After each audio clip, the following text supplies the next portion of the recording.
Развитие туризма в Чувашии обсудят на отраслевом форуме. Его старт намечен на 25 ноября.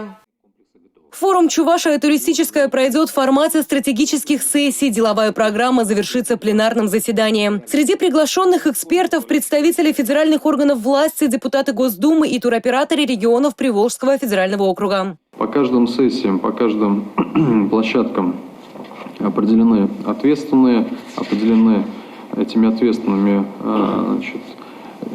планируемые спикеры, те, которые будут приглашены на территории Чувашской республики. По 9 сессиям они следующие. Первая – это Чувашия центр реабилитации. Вторая – Многоликая Россия, посвящена культурному туризму. Третья – промышленный туризм. Четвертая – вопросы кадров в отрасли туризма. Также участники форума обсудят туристический потенциал городов, перспективы развития агротуризма и медицинской реабилитации, инфраструктурные проекты. Деловая программа рассчитана на неделю, пленарное заседание пройдет 2 декабря. Каждый день та или иная сессия будет посвящена конкретному направлению.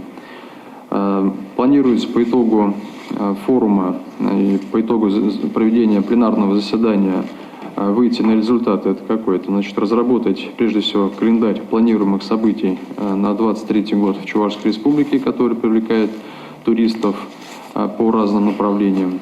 Разработать туристические маршруты, в том числе презентовать их на этом туристическом форуме.